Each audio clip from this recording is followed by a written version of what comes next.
In 1922, Howard Carter cracked open a tomb sealed for over 3,000 years and found garlic bulbs placed beside a dead king.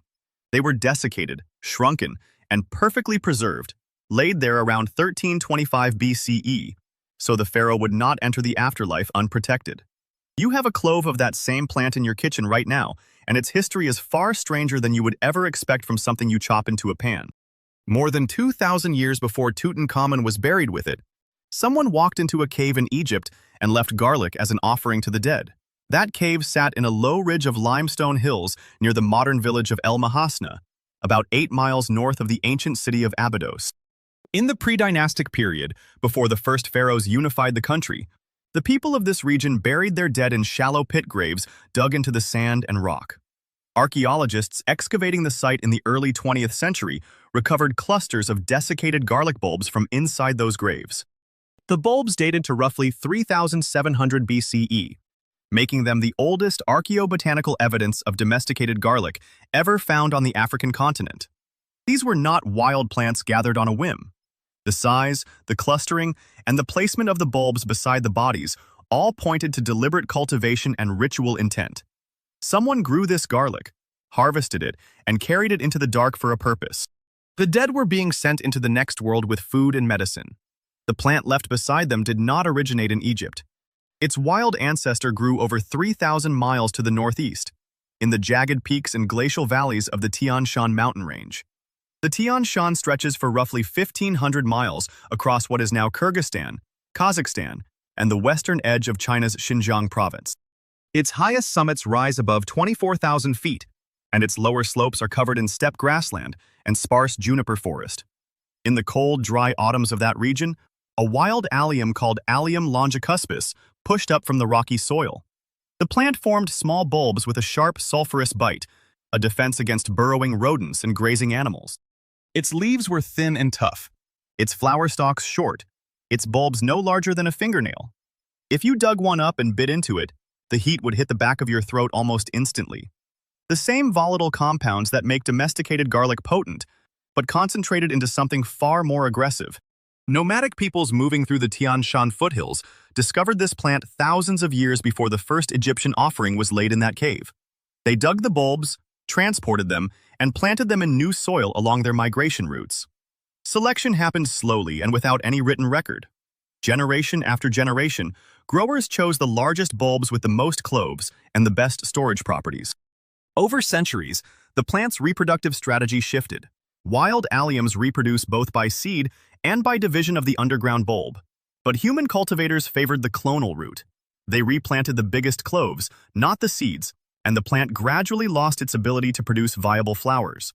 The domesticated garlic that emerged, Allium sativum, became completely dependent on human hands for propagation. It could no longer survive in the wild. By the time the first garlic bulbs crossed into the Fertile Crescent, the plant was already a human artifact. The evidence for its arrival comes not from bulbs, but from clay. Sometime around 2600 BCE, scribes in the city-states of Sumer began pressing wedge-shaped marks into wet tablets of river clay. Those tablets recorded everything: temple inventories, legal contracts, lists of rations issued to workers, prescriptions for the sick. Among the entries, garlic appeared repeatedly. The Sumerian word was written with the cuneiform sign for a bulbous plant, and the texts treated it as both a foodstuff and a pharmaceutical material. Temple scribes logged quantities of garlic distributed alongside barley and fish oil. Medical incantations invoked it against demons believed to cause fever and internal pain. The plant had traveled from the mountain steppes into the irrigated plains between the Tigris and Euphrates rivers, and there it had become a staple. The route from Central Asia to Mesopotamia followed the ancient corridors of human movement that would later be called the Silk Road. Pastoral groups moving their flocks between summer highlands and winter lowlands carried garlic cloves wrapped in leather pouches. Traders bartering lapis lazuli, obsidian, and woven textiles exchanged planting stock as they went. The bulb had an advantage over grains and pulses. It could dry and survive for months without spoiling. A string of garlic braids could be loaded onto a donkey and transported across mountain passes, through river valleys, and into the cities of the plain without losing its potency. When it arrived in the Fertile Crescent, it encountered dense, sedentary populations living on cereal agriculture. Those populations were vulnerable to nutritional deficiencies and intestinal parasites in ways that mobile herders were not. Garlic provided both a concentrated source of calories and a chemical weapon against internal infections, though nobody at the time understood the mechanism. The sulfur compounds that made the bulb pungent also disrupted the cell membranes of bacteria and parasites in the gut. A Sumerian farmer eating raw garlic with his barley porridge was dosing himself with a broad-spectrum antimicrobial he could not see, name, or explain. He only knew that those who ate it got sick less often. The plant's reputation grew in parallel with its cultivation range. From Sumer, domesticated garlic moved westward into the Levant and southward along the Red Sea coast. The same trade networks that carried copper from the Sinai and cedar from Lebanon carried garlic cloves in their cargo holds. By the time a mourner in pre-dynastic Egypt placed those bulbs beside a dead relative in the cave at El Mahasna, garlic had already been traveling with humans for several thousand years. The offering in the cave was not an experiment. It was a tradition, a practice handed down across generations, rooted in the belief that what sustained the living could also sustain the dead. The dead needed food. They needed protection. Garlic provided both, and so it went into the grave. By the time the Ebers Papyrus was compiled around 1550 BCE, Egyptian medicine had already systematized garlic into a precise tool. The papyrus itself was a scroll over 20 meters long, purchased by German Egyptologist Georg Ebers in 1872 from a dealer in Luxor. Its 877 prescriptions covered everything from crocodile bites to malignant tumors to the cosmetic thickening of thinning hair. 22 of those formulas specified garlic.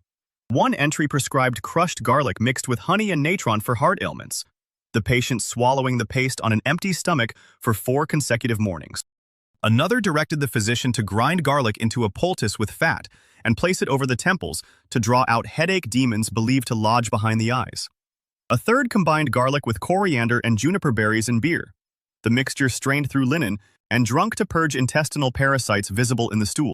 No Egyptian healer understood that the sulfur compounds in garlic were disrupting the cell walls of bacteria and the nervous systems of parasitic worms.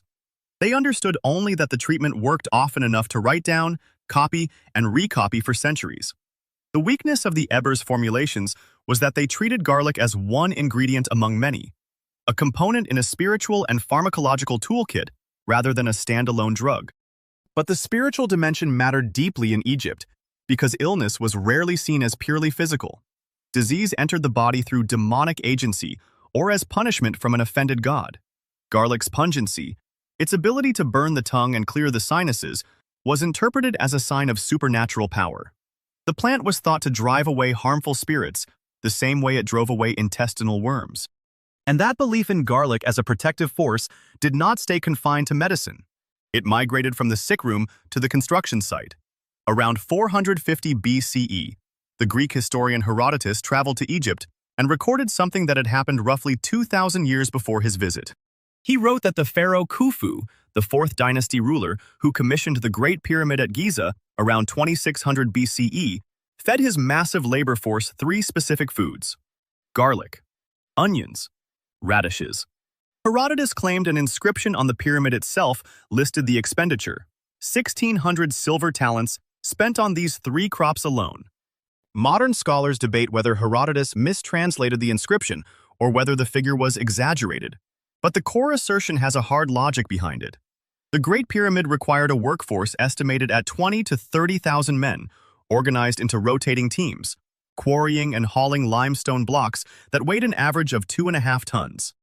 Those men lived in a purpose-built worker village near the pyramid, uncovered by archaeologists in the late 20th century. The village contained barracks, bakeries, breweries, and cattle pens. It also contained concentrated populations of people living in close quarters, sharing water supplies, and working in brutal heat.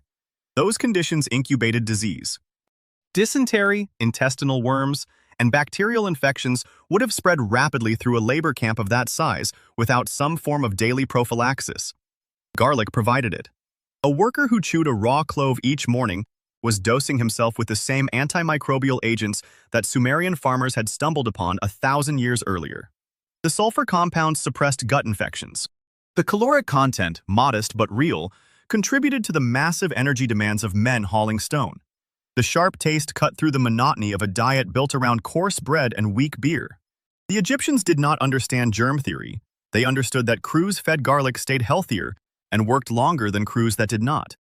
And the pharaoh's overseers, responsible for delivering a monument that would stand for eternity, had every incentive to keep their workforce functional. The garlic ration was not charity. It was logistics. A dead worker quarried no stone. A sick worker slowed the team. A workforce crippled by dysentery could not meet the construction deadlines required to complete the tomb before the pharaoh himself died. So garlic moved from the fields into the barracks, issued in daily allotments alongside the flatbread and the fish. It became a tool of state power, fuel for the most ambitious building project in human history. Its smell clung to the workers and to the limestone dust that coated everything on the Giza Plateau. And when those workers eventually died, garlic followed them into the ground. The burial of the dead with garlic was not reserved for the pharaohs. Common Egyptians placed bulbs in graves throughout the Old and Middle Kingdom periods, though the arid desert conditions preserved only a fraction of the evidence. The most famous confirmation came in November of 1922. Howard Carter had been digging in the Valley of the Kings for 5 seasons, funded by Lord Carnarvon, and had found almost nothing. On November 4th, a water boy stumbled on a stone step cut into the bedrock. Within 3 weeks, Carter stood before the sealed doorway of a tomb that had not been opened in over 3,000 years. Tutankhamun had ruled Egypt as a boy king around 1325 BCE, dying at roughly 19. His burial was hurried and relatively modest by royal standards, but the dry darkness of the sealed underground chamber preserved organic material that would have rotted anywhere else. Carter cataloged the contents obsessively over several years. Among the gilded chariots, the alabaster jars, the carved furniture, and the solid gold death mask, he found small, shrunken bulbs. They were desiccated, dark, and fragile to the touch. They were garlic. The bulbs had been placed in the tomb as provisions for the afterlife, the same logic that had placed the bulbs in the cave near El Mahasna over 2 millennia before Tutankhamun was born. The dead king would need food. He would need protection against the demons and serpents that lurked in the underworld through which his soul would travel. The ancient texts describe that journey in terrifying detail. The deceased had to pass through 12 gates, each guarded by a monstrous entity that demanded the recitation of secret names. He had to cross a lake of fire. He had to face the devourer of souls, a beast with the head of a crocodile and the body of a hippopotamus, who would consume his heart if it proved heavier than the feather of truth. Garlic was insurance. Its smell repelled the serpent demons. Its life-sustaining properties nourished the spirit. It worked on the dead the same way it worked on the living, not as medicine in the modern sense, but as a ward, a charm, a chemical barrier between the soul and the things that wanted to destroy it. The offering was not symbolic. It was practical, within the logic of Egyptian theology. If the dead needed to eat, you placed food. If they needed protection, you placed the most protective substance you knew. By the time Tutankhamun's tomb was sealed, garlic had been serving that function in Egyptian burial rites for over 2,000 years. The bulb in the pharaoh's chamber was the same species, the same domesticated Allium sativum, that had crossed into Egypt with traders moving along the Red Sea coast. It was genetically identical to the garlic fed to the pyramid builders. It was the direct descendant of the garlic that had been selected and propagated by those nameless cultivators in the Tian Shan foothills. And it represented something new in the plant's relationship with humanity. Garlic had become more than food. It had become more than medicine. It had become an object of ritual power, a substance believed capable of bridging the gap between the living and the dead. That belief would survive the collapse of the Egyptian empire. It would travel into Greece and Rome, into the medieval monasteries, and into the plague-ridden streets of 14th century Europe. But by 1325 BCE, when a team of priests carried Tutankhamun's mummified body into the darkness of his tomb and laid garlic bulbs beside his wrapped hands, the plant had already accomplished something no other domesticated crop could claim. It had built a pyramid. It had packed a pharaoh's tomb. And it had embedded itself so deeply in the human understanding of health and protection that 3,000 years later, a British archaeologist cracking open that same tomb would find it still waiting there, shriveled but intact, its chemical defenses dormant but undefeated. The belief did not stay in Egypt. By the 8th century before the Common Era, Greek merchants were sailing to the Nile Delta, trading olive oil and wine for Egyptian grain and linen. They returned with cargo and with knowledge. The medical texts of Memphis and Thebes did not travel north intact. but the core insight did. Garlic was power. It strengthened the body against disease. It warded off forces that could not be seen. And in the Greek world, that power found a new arena. In 424 BCE, the playwright Aristophanes staged a comedy called The Knights in the Theatre of Dionysus at the foot of the Acropolis. The play was a savage political satire aimed at a populist Athenian general named Cleon. But one joke landed with the athletes in the audience. Aristophanes described a garlic-chewing competitor, breath-reeking, stepping into the wrestling ring, and he mocked him. The joke only worked because everyone in that theater had seen it. Greek Olympic athletes, the boxers, the wrestlers, the runners competing in the nude under the Mediterranean sun, chewed raw garlic cloves before their events. They believed it opened the lungs. They believed it sharpened the reflexes. They believed it gave them an edge that training alone could not provide. The Olympic Games at Olympia drew competitors from every Greek city-state. Victory meant glory, statues, free meals for life. Athletes would do anything legal to win, and garlic was legal. Trainers prescribed it. Physicians endorsed it. The smell that Aristophanes mocked was the smell of ambition. 2 years later, in 422 BCE, Aristophanes doubled down in the Acarnanians. He joked that garlic was the food of soldiers and working men, too pungent for polite company, too powerful to ignore. His audience laughed, but they also understood the subtext. Garlic was not just a stimulant for athletes. It was a marker of a certain kind of Greek life. It was the fuel of the demos, the common citizen who rode the triremes, marched in the phalanx, and voted in the assembly. The Athenian navy, the force that had defeated the Persian fleet at Salamis in 480 BCE, rode on barley and garlic. The hoplite infantry, the armored spearmen who broke the Persian line at Plataea, carried garlic in their ration packs. The plant that had fed the pyramid builders now powered the Greek war machine. But the Greeks did more than consume garlic. They studied it. Around 300 BCE, a botanist named Theophrastus sat down to write a book called Enquiry into Plants, and he gave garlic its first scientific description. Theophrastus was a student of Aristotle who inherited the Lyceum, the school Aristotle had founded in Athens. He was not a folk healer.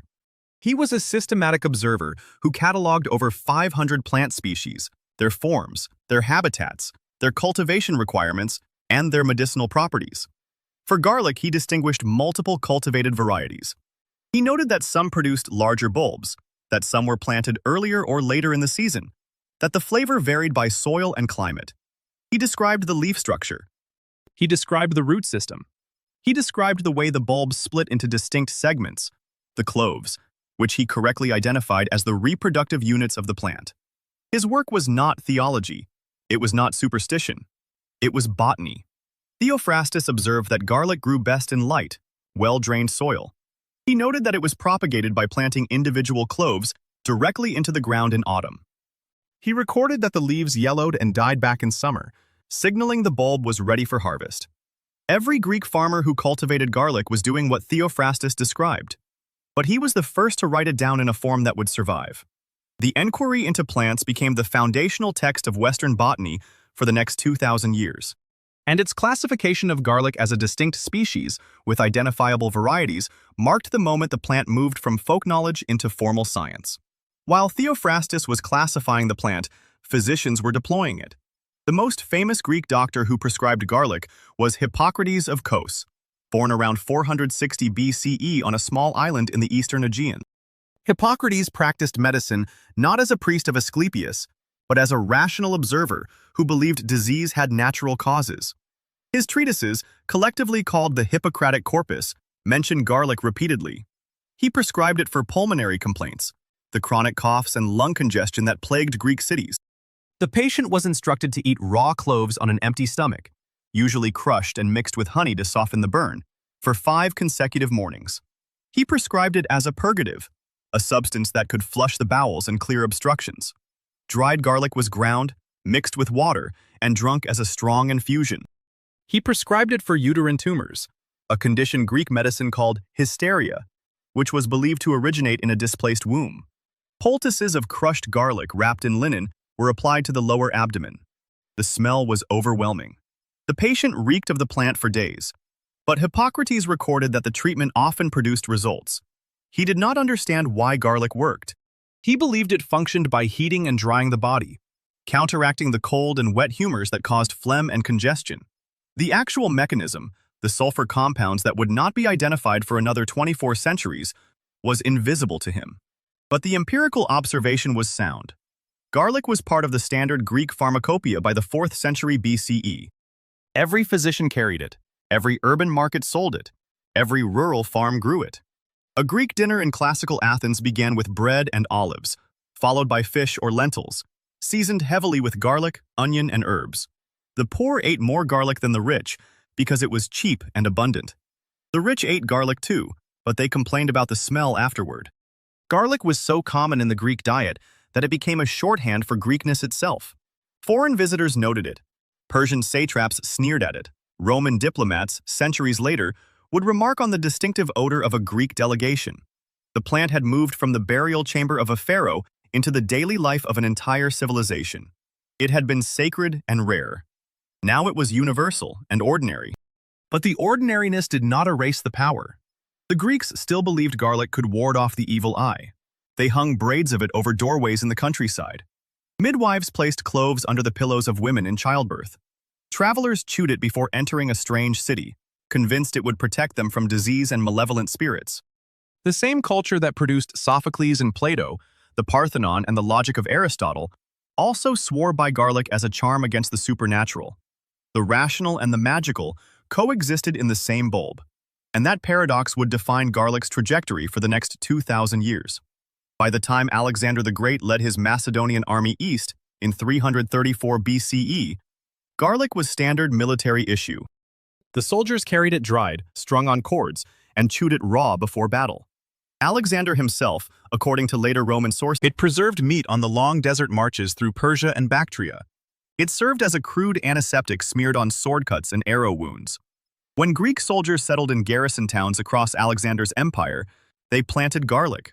They planted it in Egypt, where it had already grown for 3 millennia. They planted it in Babylon. They planted it in the foothills of the Hindu Kush. And the plant adapted.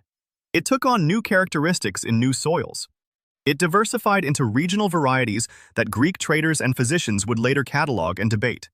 The classical Greek engagement with garlic lasted roughly 3 centuries, from the comedies of Aristophanes to the death of Alexander's successors. In that span, the plant was satirized, classified, prescribed, and distributed more widely than ever before. It was no longer the exclusive property of Egyptian priests or Central Asian nomads. It belonged to the Greek world, and the Greek world was about to hand it to Rome. The physician who carried Greek knowledge forward into the Roman world was Pedanius Dioscorides. He was born in the city of Anazarbus in what is now southern Turkey, around 40 CE. He trained in the medical traditions of Alexandria and Athens. And when the Roman legions marched east under Emperor Nero, Dioscorides marched with them. He served as a military surgeon, following the camps through Asia Minor, Syria, and possibly as far as the Black Sea. The legions gave him something no library could provide. He walked the hillsides where wild herbs grew and watched local healers prepare them. He noted which plants the soldiers chewed before battle and which they smeared on infected wounds. The result of a lifetime of observation was a book called De Materia Medica. Completed around 65 CE, it ran to 5 volumes and described roughly 600 plants and minerals. It was not a theoretical treatise. Every entry was grounded in what Dioscorides had seen with his own eyes. The section on garlic occupied a prominent place in Book 2. Dioscorides described the bulb's physical appearance. A head composed of several small cloves, wrapped in a thin, papery skin that peeled away at the touch. He noted that the best garlic came from Cyprus, where the soil produced bulbs with an especially sharp, persistent pungency. Then he listed its uses, and the list was long. For snakebite, he instructed the physician to crush raw garlic, mix it with wine, and apply the paste directly to the puncture wound. He also had the victim drink a mixture of garlic boiled in vinegar and honey to counteract the venom from within. For intestinal worms, he prescribed a suppository of crushed garlic inserted into the bowel, a treatment that sounds brutal but was widely used for centuries. For arterial plaque and internal obstruction, Dioscorides made a claim that no previous writer had put down in ink. He wrote that garlic had the power to clean the arteries. The Greek word he used was the same one applied to scrubbing out a pot or clearing a blocked pipe. He believed that regular consumption of raw garlic could scrape away the sticky residues that accumulated in the vessels and caused disease. It was the first recorded assertion that garlic could act on the cardiovascular system.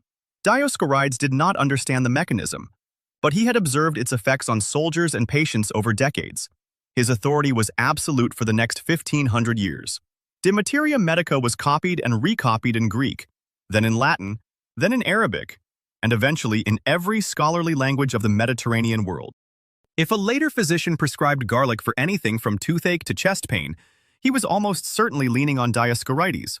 And just a few years after Dioscorides finished his work, a Roman aristocrat named Gaius Plinius Secundus began writing his own. No one called him that. He was Pliny the Elder, and in 77 CE, he completed the Natural History, the largest single work of scholarship to survive from the Roman world. It filled 37 books and covered everything from astronomy to zoology to the medicinal properties of plants.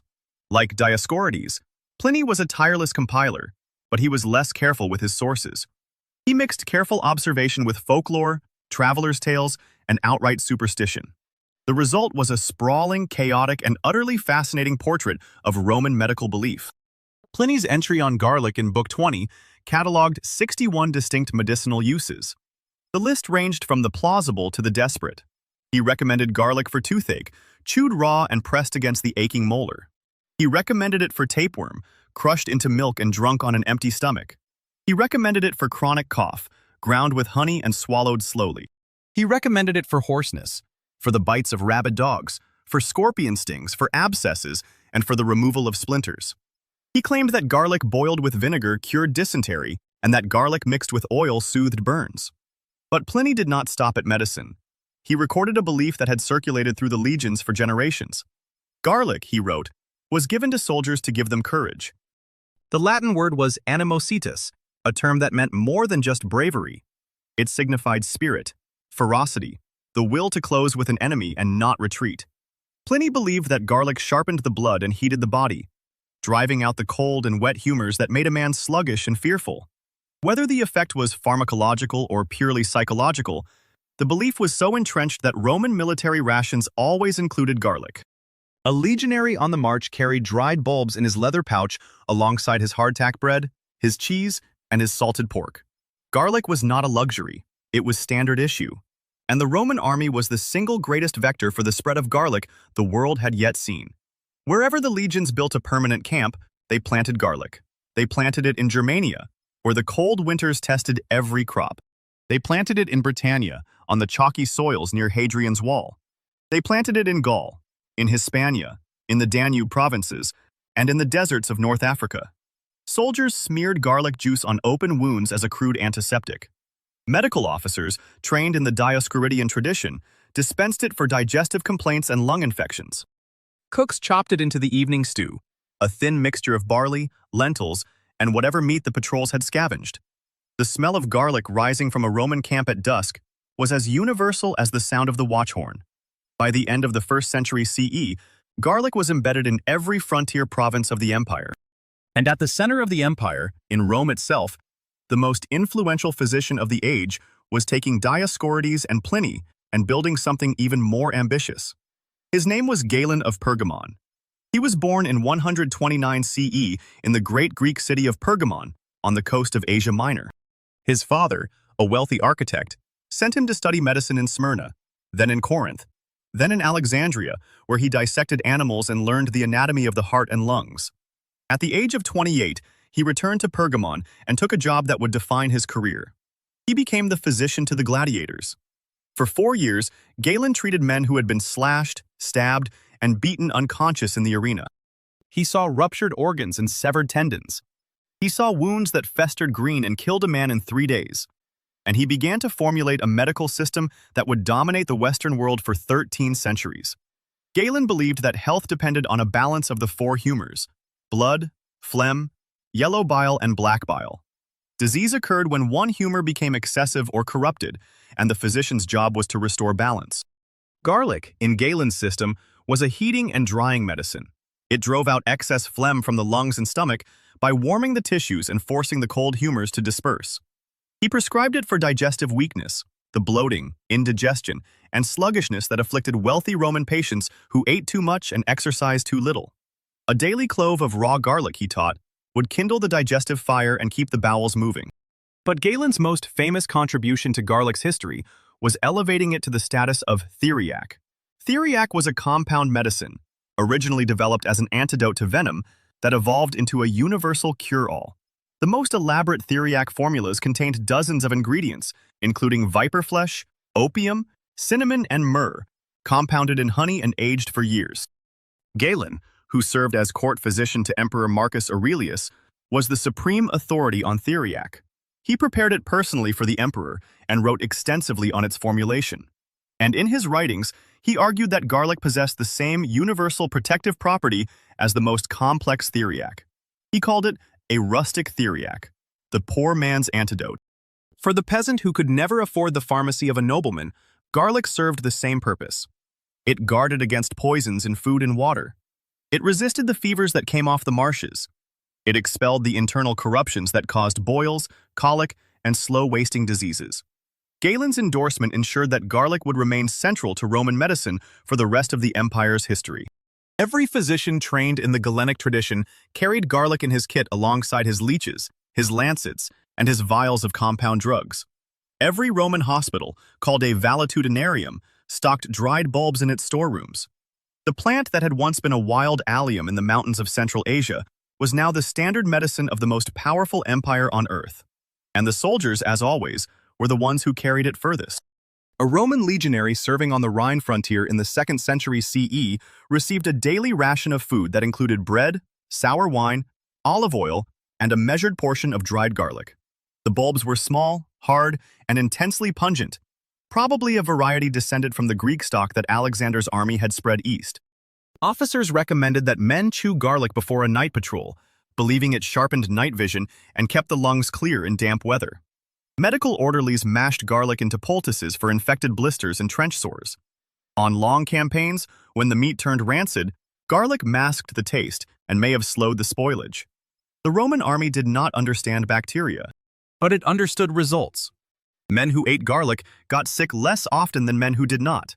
And in an army of 50,000, that difference determined which campaigns succeeded and which ended in a hospital tent. The Roman engagement with garlic lasted roughly 4 centuries, from the conquest of Greece to the collapse of the Western Empire. In that span, the Greeks handed the plant to Rome, and Rome distributed it across a territory stretching from Scotland to the Sahara, from Portugal to the Euphrates. While the legions carried garlic to the edges of Europe, the plant was already moving east along a separate network of routes. The Silk Road stretched from the Mediterranean through Persia and Central Asia into the heart of China. Merchants, monks, and envoys moved goods and knowledge along these paths for centuries. And somewhere in that flow of silk, spices, and ideas, garlic reached the imperial courts of the Han Dynasty. The earliest Chinese medical text to mention garlic was the Shennong Bencao Jing. It was compiled around the 1st century CE, during the later years of the Han. The text was attributed to the legendary Emperor Shennong, the divine farmer who supposedly tasted hundreds of herbs to test their effects on the human body. The Shennong Bencao Jing classified medicinal substances into 3 grades. Upper-grade drugs were non-toxic and could be taken continuously to prolong life. Middle-grade drugs had mild toxicity and were used to treat specific illnesses for limited periods. Lower-grade drugs were frankly toxic and employed only in desperate cases. Garlic fell into the middle grade. The compilers called it suan, a word that captured its sharp, pungent character. The text instructed physicians to use garlic to expel wind and cold from the body. Wind and cold were pathogenic forces that invaded through the skin and caused fevers, joint pain, and respiratory congestion. Garlic, with its heating and dispersing nature, drove these forces back out through the pores. It was also prescribed to remove toxins from the digestive tract. A patient suffering from food poisoning or intestinal blockage might be given crushed garlic steeped in hot water. The drink would burn going down, but the heat would break up the obstruction and force the poison out. Chinese herbalists observed the same paradox the Greeks and Romans had noticed. Garlic was both medicine and poison. Taken correctly in the right dose and for the right condition, it restored balance. Taken in excess, it overheated the body, damaged the liver, and weakened the eyesight.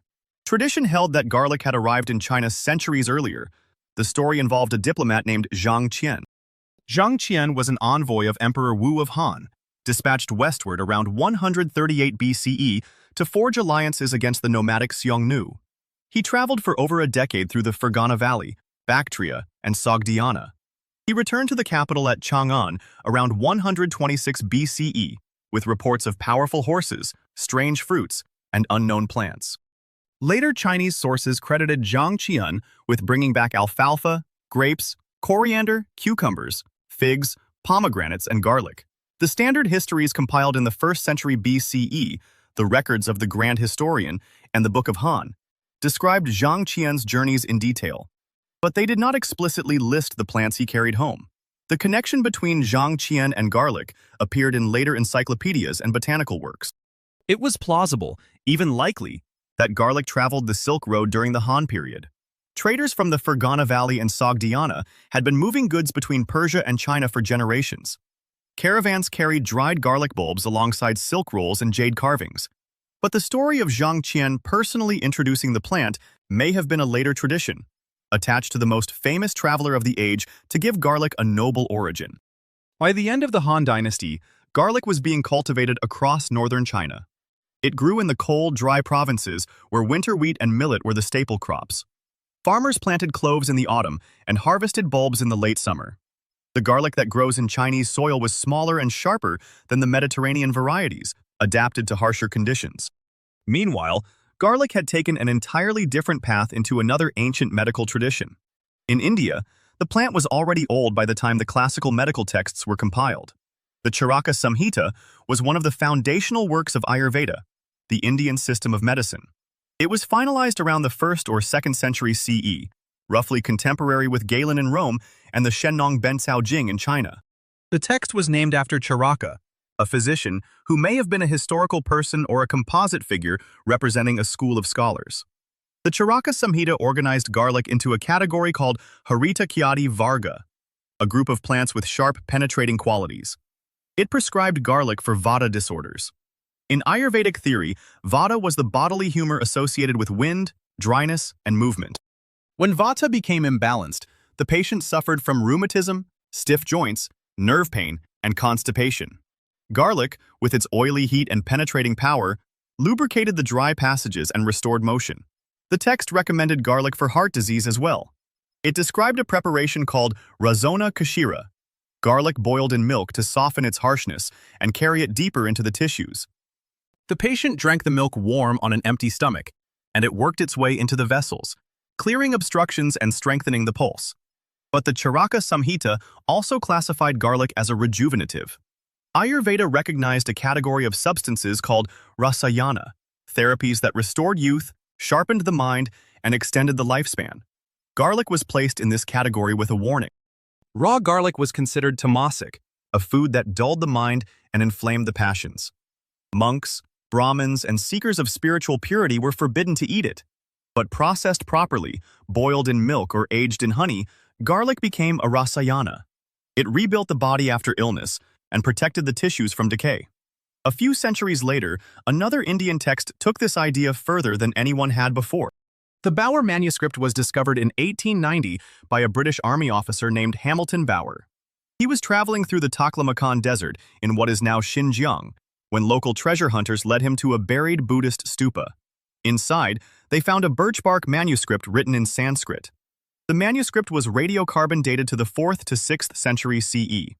It contained 7 treatises on medicine, divination, and spells.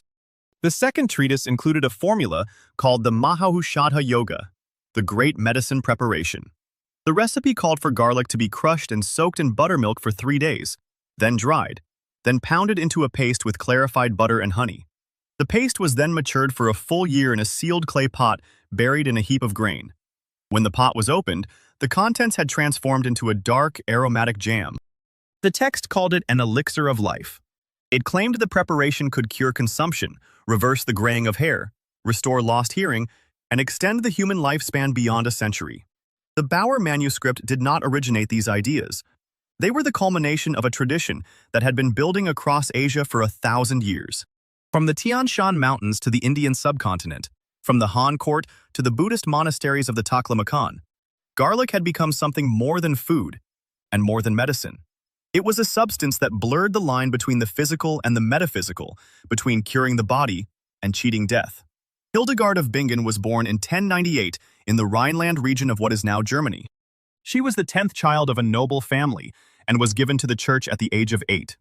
She entered the Benedictine monastery of Disibodenberg as an oblate and took her vows at 15. By her early 40s, Hildegard had become the abbess of her own convent at Rupertsberg near Bingen. Mystical visions had accompanied her since childhood, vivid experiences of light and voice that she called the living light. She began recording these visions in her first major work, Scivias, completed around 1151. Pope Eugenius III read portions of her writings at the Synod of Trier and authorized her to continue. But Hildegard was not only a mystic and theologian. She was a composer, a playwright, a linguist who developed her own alphabet, and a physician. Between 1151 and 1158, she compiled 2 books on natural science and medicine. One of these was Physica, a comprehensive study of the natural world. The other was Causae et Curae, a treatise on the causes and cures of disease.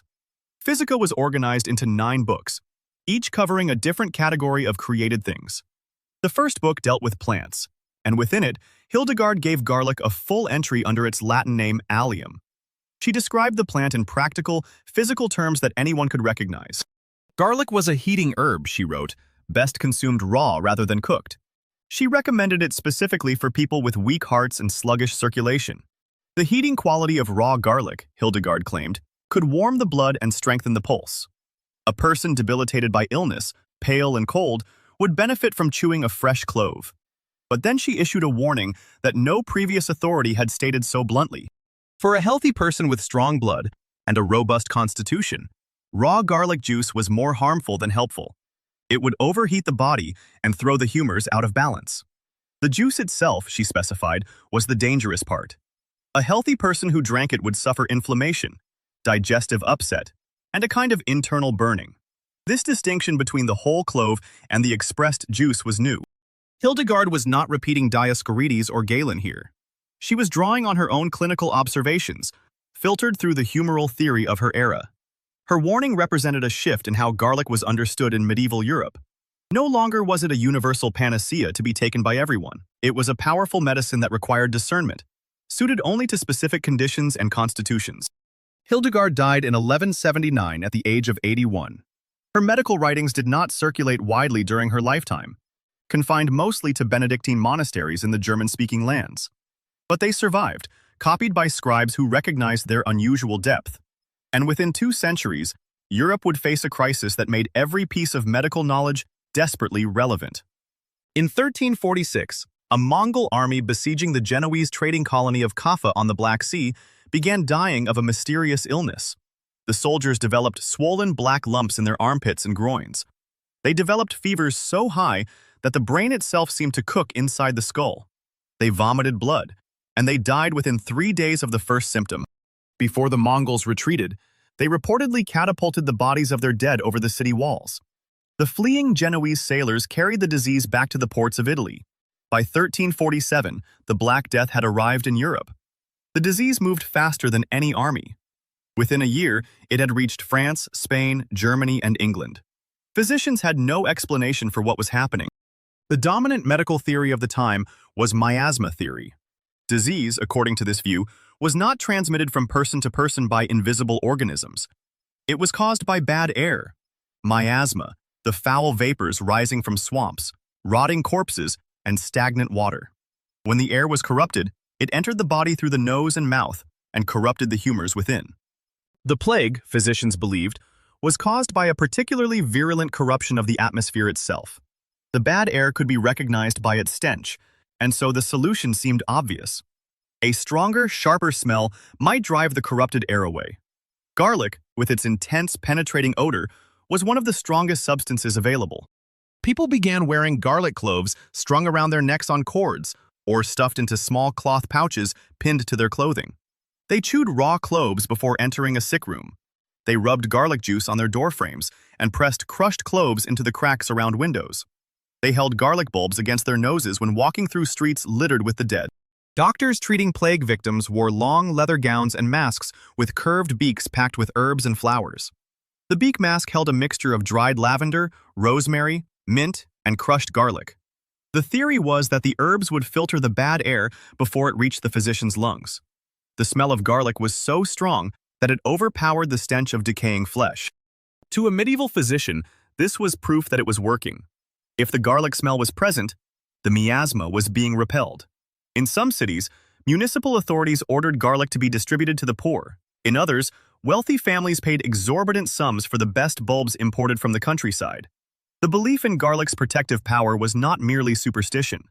It was the logical outcome of the best medical science Europe possessed in the 14th century. The fact that garliced air did nothing to stop the bacterium Yersinia pestis was unknown and unknowable at the time. The plague killed an estimated 50 million people across Europe in just 4 years. By 1351, the worst of the first wave had passed, leaving behind a continent hollowed out and terrorized. Survivors emerged into a world where 1/3 of the population was gone, and the old authorities had been shaken to their foundations. One story that crystallized from this era concerned a group of thieves in the city of Marseille. The legend claimed that during a later outbreak of plague in the early 15th century, these thieves entered the houses of the dead and dying and stripped them of their valuables. They handled infected corpses and walked through contaminated rooms without falling ill. When they were finally caught, the authorities offered them a deal. If the thieves revealed how they had protected themselves, their punishment would be lightened. The thieves disclosed a recipe for a vinegar infused with garlic and other herbs that they rubbed on their skin and clothes before entering plague houses. This became known as the Four Thieves Vinegar. The recipe was first published in 1721, nearly 3 centuries after the events it claimed to describe. Over the following decades, at least 4 different versions of the recipe circulated in herbal manuals and medical tracts. Some called for garlic, rosemary, lavender, and thyme steeped in red wine vinegar. Others added wormwood, sage, camphor, and cinnamon. A third version replaced the vinegar with a distilled spirit. A fourth omitted garlic entirely. No version could be traced to a verifiable 15th century source. No municipal records in Marseille documented the arrest of plague thieves who used garlic vinegar. The story was almost certainly a later invention, attached to the terrifying memory of the Black Death. But its persistence revealed something genuine. People needed to believe that garlic had power over death. The legend of the Four Thieves endured through the 18th and 19th centuries, printed in medical handbooks and apothecary manuals. The vinegar itself was sold by herbalists across Europe as a preventative against all manner of infectious diseases. Meanwhile, the official medical establishment viewed garlic with increasing skepticism. The church had always been ambivalent about herbal remedies that bordered on magical protection. Humoral physicians warned that garlic's heating quality could do damage. The juice was, as Hildegard had written, more harmful than helpful for those who were already in balance. But folk medicine paid little attention to the faculties of medicine. In the villages and farmsteads of Europe, garlic continued to be used exactly as it had been for thousands of years. It was crushed into poultices for wounds. It was simmered in broth for coughs and colds. It was braided and hung over doorways to ward off evil and sickness. It was worn against the chest when fever swept through a village. The gap between learned medicine and folk practice widened and would not close for another 4 centuries. In the spring of 1858, a French chemist working in a small laboratory in Lille made a discovery that would have stunned Dioscorides and Galen. Louis Pasteur had already overturned the theory of spontaneous generation. He had proven that microorganisms did not arise from nothing. They were carried on dust particles in the air. They multiplied in nutrient-rich solutions. They caused fermentation and putrefaction, and they could be killed. Pasteur took a clove of common garlic and crushed it into a fine pulp. He pressed the pulp through cloth to extract the raw juice. He then introduced this juice into glass flasks containing thriving bacterial cultures. The cultures had been growing on beef broth. They teemed with millions of microorganisms visible under his microscope. Then he waited. Within hours, the broth began to clear. The swirling clouds of bacteria thinned and vanished. Under the lens, the microbes stopped moving. Their cell walls had ruptured. The garlic juice had killed them. Pasteur repeated the experiment with different bacterial strains. He tested it against Bacillus anthracis, the rod-shaped bacterium that caused anthrax. The garlic juice destroyed it. He tested it against Vibrio cholera, the comma-shaped organism that caused cholera. The garlic juice destroyed that too. Pasteur published his findings in 1858. He did not claim that garlic was a miracle cure. He did not suggest replacing conventional medicine with crushed cloves. He simply reported what he had observed. A substance found in every peasant kitchen across Europe possessed genuine bactericidal power. The mechanism was a complete mystery. Pasteur could see that something in the garlic was rupturing bacterial cells, but he had no way to isolate the compound responsible. He knew it was volatile. He knew it vanished quickly once the juice was exposed to air. He suspected it was linked to the sulfurous odor that clung to breath and skin. But the chemistry of garlic would not be unraveled for another 86 years. The observation itself was enough. For the first time in recorded history, a scientist using controlled laboratory methods had confirmed what folk healers had claimed for 4,000 years. Garlic did not work through humors or miasma or magical correspondences. It worked because it contained a substance that was actively lethal to microorganisms. The implications were enormous and almost entirely ignored by mainstream medicine. Pasteur moved on to develop vaccines for rabies and anthrax. The medical establishment continued to favor carbolic acid and other chemical antiseptics. Garlic remained in the kitchen, not the pharmacy. Then the summer of 1914 arrived. The great powers of Europe collapsed into war. Millions of men were fed into a meat grinder of machine guns, artillery, and barbed wire. The Western Front stretched from the English Channel to the Swiss border. It was a landscape of mud, rats, rotting corpses, and stagnant water. Wounds became infected within hours. A soldier hit by shrapnel in a fertilized Belgian field carried fragments of soil deep into his flesh. The soil was rich with anaerobic bacteria. Gas gangrene set in. The tissue blackened and swelled. It crackled under the fingers when pressed because the bacteria produced gas inside the wound. The standard treatment was amputation. The British Army Medical Corps was overwhelmed. They had antiseptics, but supplies ran short. They had surgical teams, but the wounded arrived by the thousands. In desperation, medical officers turned to an older remedy. They requisitioned garlic. Not as a seasoning, not as a folk charm, as a field antiseptic. The British Army issued raw garlic juice for wound dressing. Medical orderlies crushed bulbs by the dozen. They soaked clean cloth and gauze in the milky fluid. They packed the soaked dressings directly into open, suppurating wounds. The smell was overwhelming. But the results were real. Garlic juice applied to contaminated wounds reduced the rate of infection. It did not cure gas gangrene once the bacteria had spread deep into tissue. But it slowed the advance. It kept surface wounds cleaner than untreated bandages.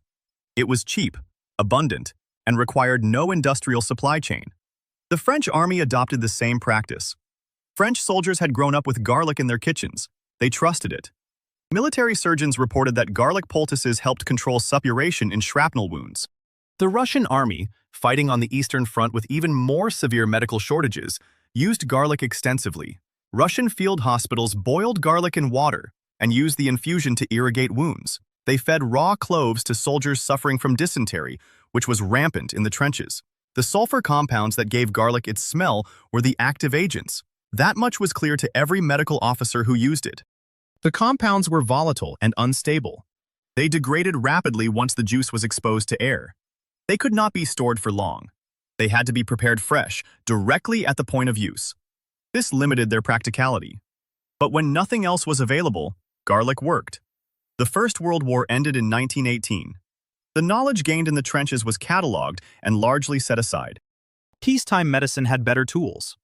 Antibiotics had not yet arrived, but chemical antiseptics were improving. Garlic returned to the status of folk remedy. Then 1939 came. The Second World War broke out. The same problem returned. Millions of wounded men, overstretched medical supply lines, infected wounds in remote locations. The British, French, and Russian armies again issued garlic.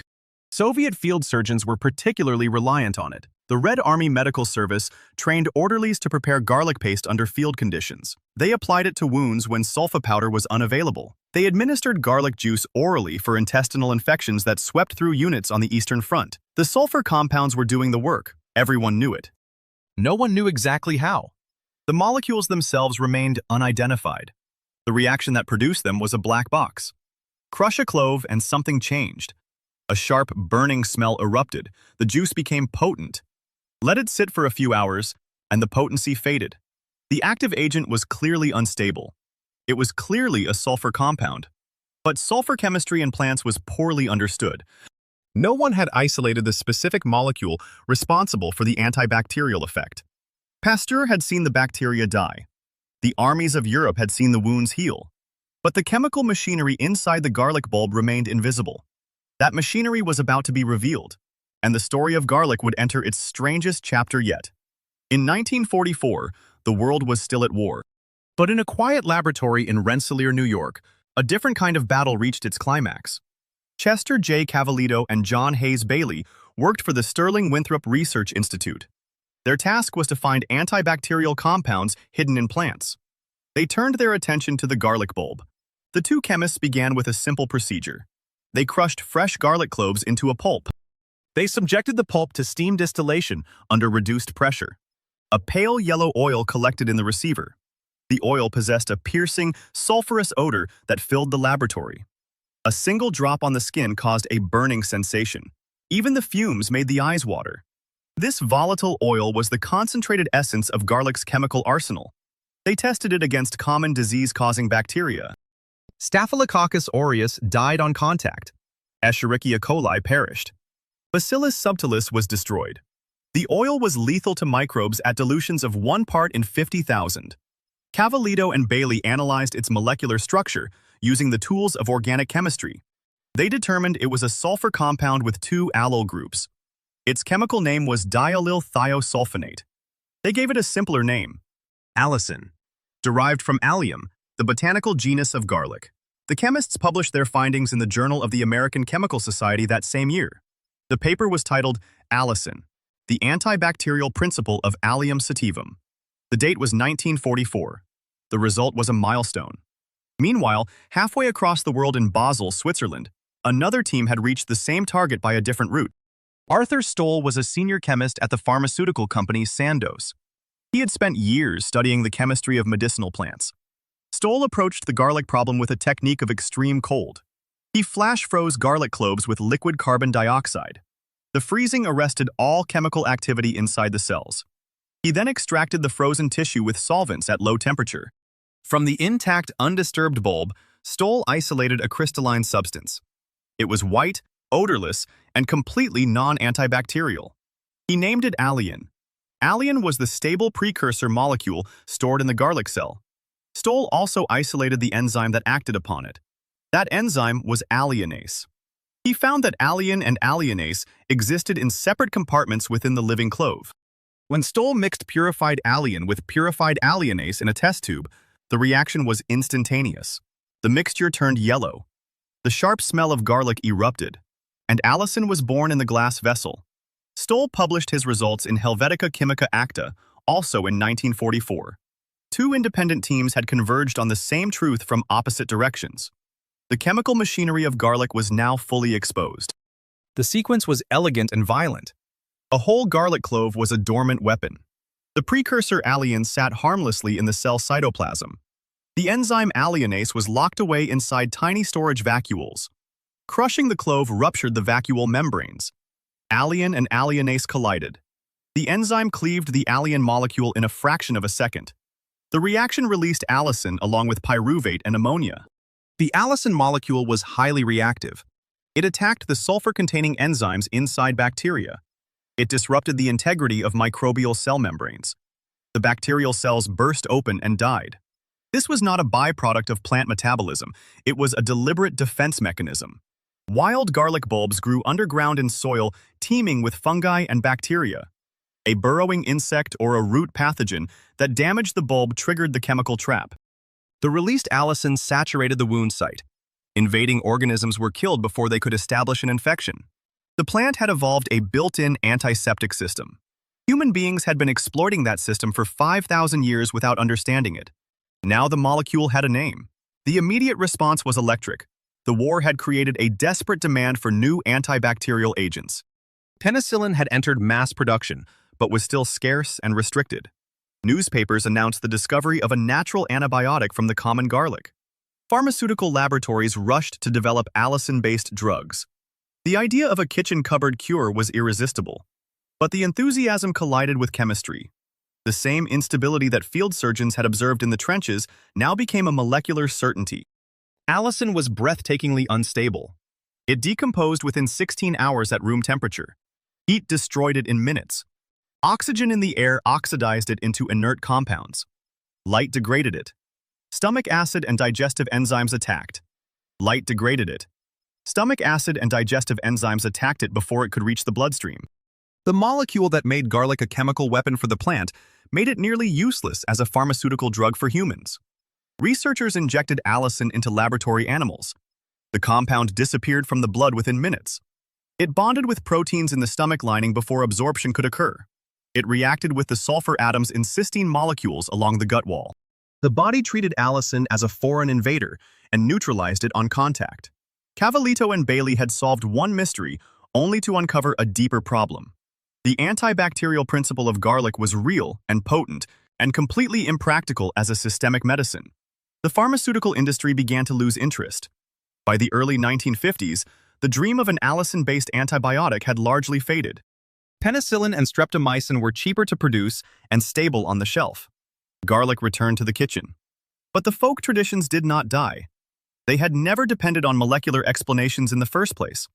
And this is where the story took a quieter but equally revealing turn. The claims that ancient writers had made about garlic did not always survive modern scrutiny. Pliny the Elder had written that garlic was given to Roman soldiers to give them courage. The Latin word he used was animositas. The passage appeared in Book 20 of his Natural History. Pliny did not cite a specific battle or a named commander. He offered no controlled observation and no comparative data. The statement was a single line embedded in a catalog of 61 medicinal uses. Modern historians now regard the claim as an ideological myth. It explained why soldiers ate garlic rather than documenting an actual psychological effect. Roman legionaries chewed garlic because it was part of their ration. It preserved food and masked the taste of spoiled grain. It may have cleared the lungs on cold, damp mornings, but it did not make men brave. Pliny recorded a cultural belief and presented it as pharmacological fact. The tradition persisted for 2,000 years anyway. The Four Thieves vinegar legend was even more tenuous. The story first appeared in print in 1721. It was published in a French book about the plague. The author claimed that during a 15th century outbreak in Marseille, 4 thieves robbed the dead and dying without falling ill. When captured, they allegedly traded their secret for leniency. They had soaked garlic and herbs in vinegar and rubbed the mixture on their bodies. The vinegar protected them from contagion, but no 15th century source confirmed any part of the story. No court records in Marseille mentioned thieves caught robbing plague victims. No contemporary diary or municipal document named the 4 men. The recipe itself appeared in multiple incompatible versions. Some replaced vinegar with distilled spirits. Some omitted garlic entirely. If the formula had been a genuine secret that worked, it would not have existed in 4 contradictory forms. Historians now consider the Four Thieves legend a literary invention. It was attached retroactively to a period of crisis to give garlic's protective power a dramatic narrative. The story spread because people wanted it to be true. The same impulse that had placed garlic bulbs in Tutankhamun's tomb still operated in the modern imagination. Garlic meant protection even when the evidence was folklore. The gap between tradition and science widened through the second half of the 20th century. The allicin problem forced pharmacologists to look past the crushed clove. If allicin was too unstable for clinical use, what else was in the bulb? Researchers identified a family of sulfur compounds that formed when allicin degraded. One of these was S-allocystine. It was water-soluble and stable at room temperature. It survived the digestive tract and entered the bloodstream intact. It did not kill bacteria on contact, but it lowered blood pressure in laboratory animals. It reduced the clumping of platelets in blood vessels. It increased the production of hydrogen sulfide gas inside the artery walls, which relaxed the smooth muscle and improved blood flow. Aged garlic extract became the focus of cardiovascular research. Japanese scientists led the effort in the 1970s and 1980s. They sliced garlic cloves and soaked them in a water-ethanol mixture for up to 20 months. The aging process converted harsh, unstable sulfur compounds into stable, mild ones. The resulting liquid was odorless and did not burn the stomach. Human trials showed that aged garlic extract slowed the buildup of plaque in coronary arteries. It modestly reduced blood pressure in patients with hypertension. It lowered LDL cholesterol in some, but not all studies. The results were real, but they were incremental. Garlic was not a miracle cure. It was a dietary supplement with measurable but limited effects. The raw, crushed clove that Hippocrates prescribed and that Pasteur validated in a glass flask belonged to a different tradition entirely. Folk medicine had always insisted on fresh garlic, crushed raw and swallowed immediately. The allicin was briefly present at high concentration before stomach acid destroyed it. The effect was local, not systemic. It could disinfect the mouth and throat. It could kill bacteria in the stomach and upper intestine. It could not reach the bloodstream in significant amounts. The evidence-based medicine community split from the herbalists on this point. Randomized, controlled trials of raw garlic for colds and infections produced inconsistent results. Some studies showed a reduction in symptom duration. Others showed no effect at all. The variability was enormous because the allicin content of a garlic clove depended on the variety, the soil, the storage conditions, and the preparation method. 2 cloves from the same bulb could deliver different doses. Modern pharmacology demanded standardization. Folk medicine tolerated variability. Both had evidence. Neither had a complete answer. The pharmaceutical industry made its calculation by the early 1950s. Allicin was a dead end as a systemic drug. It could not be stored. It could not be heat sterilized. It could not survive the stomach. A course of penicillin cost pennies and remained stable on a shelf for months. A dose of allicin required a fresh clove crushed moments before use. The gap between laboratory promise and clinical reality proved unbridgeable. No regulatory agency ever approved allicin as a prescription antibiotic. No hospital pharmacy ever stocked it. The compound that had killed anthrax in Pasteur's glass flask never made the jump to the medicine cabinet. And yet garlic did not retreat from human medicine. It simply remained where it had always been. In kitchens, in folk clinics, in the hands of grandmothers and herbalists and people who distrusted pharmaceutical companies. Traditional medicine systems around the world continued prescribing garlic exactly as they had for millennia. Ayurvedic practitioners in India still recommended garlic for rheumatism and heart disease. They processed it according to ancient methods handed down through guru-disciple lineages. Some recipes called for garlic boiled in milk to reduce its heating potency. Others specified garlic fried in ghee with a paste of cumin and coriander. The treatments predated randomized controlled trials by 2,000 years. The practitioners saw no reason to abandon them because a laboratory in New Jersey could not patent allicin. In rural Thailand, traditional healers prescribed crushed garlic mixed with honey for coughs and colds. In Ukraine, folk medicine recommended garlic-infused vodka as a winter tonic. In the Caribbean, a paste of garlic and olive oil was rubbed on the chest to break up congestion. In Ethiopia, garlic was pounded with ginger and steeped in water to treat intestinal parasites. The World Health Organization estimated that over 80% of people in developing nations relied on traditional medicine as their primary health care. Garlic was a staple in nearly all of those traditions. The evidence was mixed. The dosing was inconsistent. The mechanism was poorly understood. The patients kept using it anyway. Modern researchers did not dismiss this persistence. They studied it. Epidemiologists noticed something strange in the 1980s and 1990s. Populations with high garlic consumption showed lower rates of stomach and colorectal cancers. The data came from large cohort studies in China and Italy. The correlation was not proof of causation, but it was strong enough to warrant investigation. Laboratory researchers found that organosulfur compounds in garlic inhibited the growth of cancer cells in petri dishes. Diallyl disulfide and diallyl trisulfide induced apoptosis in human tumor cell lines. The compounds interfered with the cell cycle. They blocked the activation of carcinogens by liver enzymes. They increased the activity of detoxification pathways. The work was preliminary. Most results came from cell cultures and animal models. Human trials were small and short-term.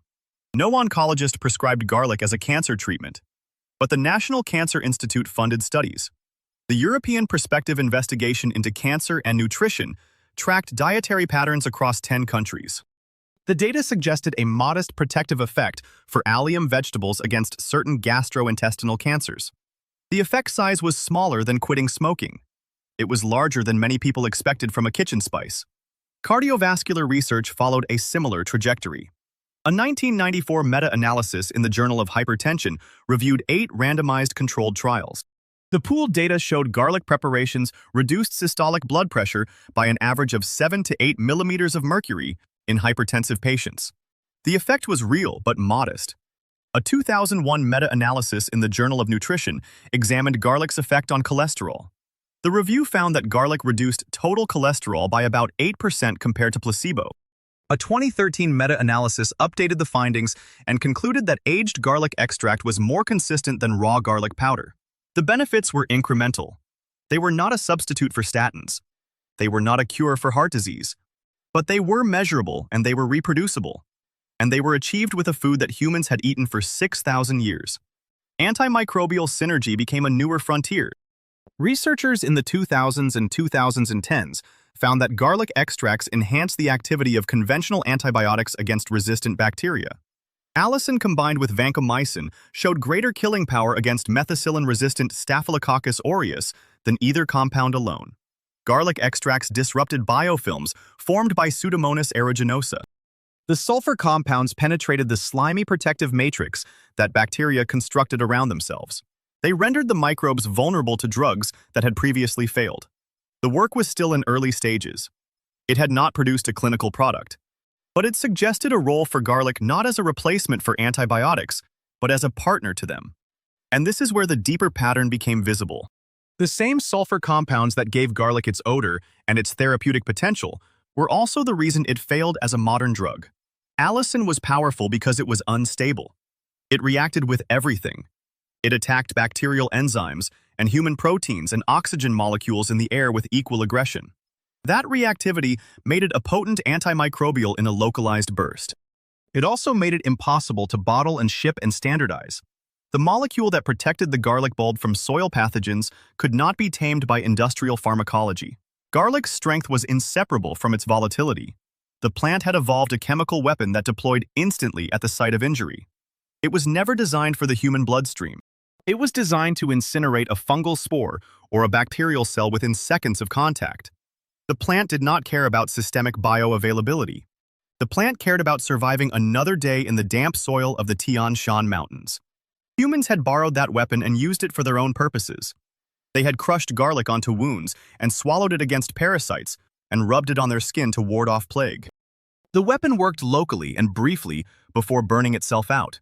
That was enough for folk medicine. It was almost enough for battlefield surgery. It was never going to be enough for the modern drug regulatory apparatus. The irony was complete. Garlic had been used as medicine for 6,000 years. It had been validated by Louis Pasteur and the British Medical Journal and the Journal of the American Chemical Society. It contained a compound that killed bacteria at a dilution of 1 part in 50,000. And yet, it could not be turned into a drug because its active principle self-destructed on contact with air, heat, light, and the interior of the human body. The same chemistry that made it work ensured that it would never work well enough for modern standards. Garlic remained exactly where it had always been. Ubiquitous, cheap, fragrant, and incompletely understood. A food that refused to become a pharmaceutical. A medicine that refused to stop being a food. Its power was as much cultural as chemical. People placed garlic in tombs 5,000 years ago because they believed it would protect the dead. People wore garlic around their necks in 1348 because they believed it would hold back the invisible hand of plague. People still crushed it into honey today when their children developed a cough. None of those actions were grounded in randomized controlled trials. All of them were grounded in a conviction that had outlasted empires. The world now produced over 28 million tons of garlic every year. China alone grew 80% of it. The plant had traveled from a mountain range in Central Asia to every inhabited continent. It had been domesticated, transported, worshipped, prescribed, mocked, weaponized, analyzed, and industrialized. And it had never once lost its hold on the human imagination. The bulbs filling the shelves of a supermarket in Cleveland were genetically nearly identical to the ones Howard Carter found in Tutankhamun's tomb. The chemistry was the same. The vulnerability was the same. The crop was a global monoculture propagated entirely by cloning. A single aggressive soil pathogen could devastate it. Researchers had already identified a fungal disease called white rot that could persist in contaminated fields for decades. There was no cure. The garlic that had survived 6 millennia of human history was now facing a threat that moved faster than selective breeding could counter.